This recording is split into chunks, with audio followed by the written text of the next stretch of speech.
खासदार संजय राऊत यांनी पत्रकार परिषदेत नीट परीक्षेतील कथित गैरव्यवहारांच्या मुद्द्यावर केंद्र सरकारवर टीका करत शिक्षण मंत्री धर्मेंद्र प्रधान यांच्या राजीनाम्याची मागणी केली। देशभरातील तरुण रस्त्यावर उतरल्याचं सांगत त्यांनी सरकार आंदोलन दडपण्याचा प्रयत्न करत असल्याचा आरोप केलाय। जंतर मंतर इथं होणाऱ्या आंदोलनाला व्यापक पाठिंबा मिळाल्यास सरकारला दखल घ्यावी लागेल असं ते म्हणाले। विधान परिषद निवडणुकांमधील कथित घोडेबाजारावरही राऊत यांनी निशाणा साधलाय। सर्व निवडणुका बॅलेट पेपरवर घेण्याची मागणी करत त्यांनी विधान परिषद आणि राज्यसभा निवडणुकांची प्रक्रिया अधिक पारदर्शक करण्याची गरज व्यक्त केली आहे। उपमुख्यमंत्री एकनाथ शिंदे यांच्यावर टीका करताना राऊत यांनी निवडणुकांमध्ये पैशाचा वापर झाल्याचा आरोप केलाय। विरोधी पक्ष संपणार नसून जनतेत सरकार विरोधात नाराजी वाढत असल्याचा दावाही त्यांनी केलाय। दिल्लीमध्ये झालाय, या पेपर फुटी विरुद्ध आंदोलनं झाली, सरकारने ती दडपण्याचा प्रयत्न केला, त्यांच्यावर पाण्याचे फवारे मारले, अश्रुधूर सोडले आणि त्या आंदोलनाला प्रसिद्धी मिळू नये यासाठी तजवीज केली। अशा प्रकारे तरुण वर्ग संतप्त होऊन रस्त्यावर उतरलेला आहे आणि शिक्षण मंत्री धर्मेंद्र प्रधान यांचा राजीनामा मागतो आहे। या संदर्भातल्या कोणत्याही बातम्या प्रसिद्ध होऊ नये याची तजवीज सरकारने केली।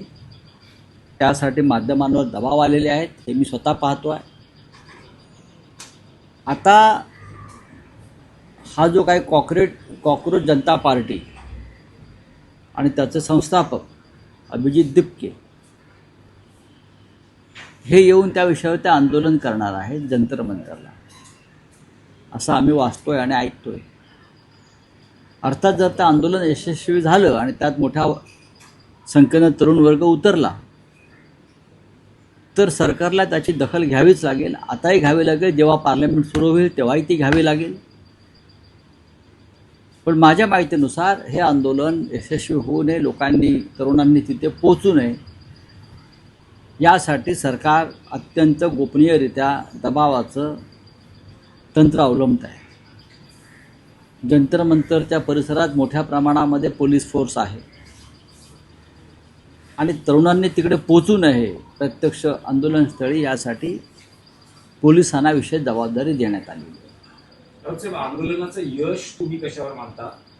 लाखो युवक रस्त्यावर उतरणं की धर्मेंद्र प्रधान यांचा राजीनामा होणं? दोन्ही गोष्टींना मी यश मानतो। एकतर लाखो नसले तरी हजारो तरुणांनी उतरणं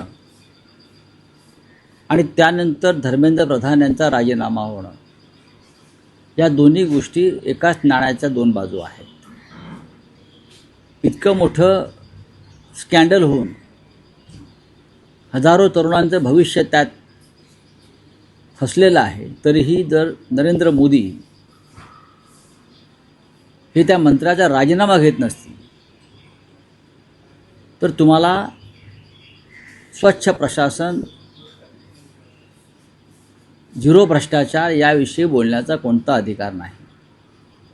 खरं म्हणजे या संदर्भात राजीनामा द्यायची गरज अमित शहांची आहे, ते गृहमंत्री आहेत देशाचे।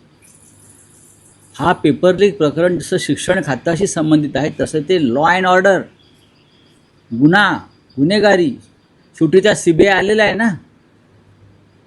शेवटी तुम्ही तपास CBIकडे का दिला? कारण गुन्हा घडलेला आहे। जर इतक्या मोठ्या प्रमाणात तरुणांचं आयुष्य उद्ध्वस्त करणारा गुन्हा घडला असेल तर देशाच्या गृहमंत्र्यांची जबाबदारी आहे की नाही? महाराष्ट्र हे त्या गुन्ह्याचं सेंटर आहे, केंद्रबिंदू आहे। मग महाराष्ट्रात ज्यांच्याकडे गृह खातं आहे त्यांची ही जबाबदारी आहे की नाही याचं उत्तर प्रामाणिकपणे द्यायला पाहिजे, मिळायला पाहिजे। राऊतसाहेब, आतापर्यंत विरोधी पक्षातील एकाही पक्षानं पाठिंबा दिलेला नाही, शुभेच्छा दिलेल्या आहेत पण अजूनपर्यंत पाठिंबा दिला नाहीये। त्यामागची कारणं काय आहेत की विरोधी पक्ष आधी माहोल काय आहे? नाही, असं बघा, असं नाही आहे। हा एक सध्या कॉकरोच जनता पार्टी हा एक अराजकीय आंदोलनाचा भाग आहे आणि अनेक सामाजिक संस्था किंवा अनेक क्षेत्रात काम करणारे कार्यकर्ते हे एकत्र जमत आहेत। या देशामध्ये लोकशाही असल्यामुळे अनेक राजकीय पक्ष आहेत, त्यांच्यामध्ये मतं आणि मतांतर आहे आणि ज्या पद्धतीनं राजकीय पक्षांवर सुद्धा सत्ताधाऱ्यांचा दबाव आहे, त्यातले काही राजकीय पक्ष त्याच्या आसपास फिरकणार आहेत। पण आमच्यासारखे जे लोक आहेत ते तरुणांनी आंदोलनात उतरावं आणि देशाच्या लोकशाहीचं आणि स्वातंत्र्याचं रक्षण करावं या मताच्या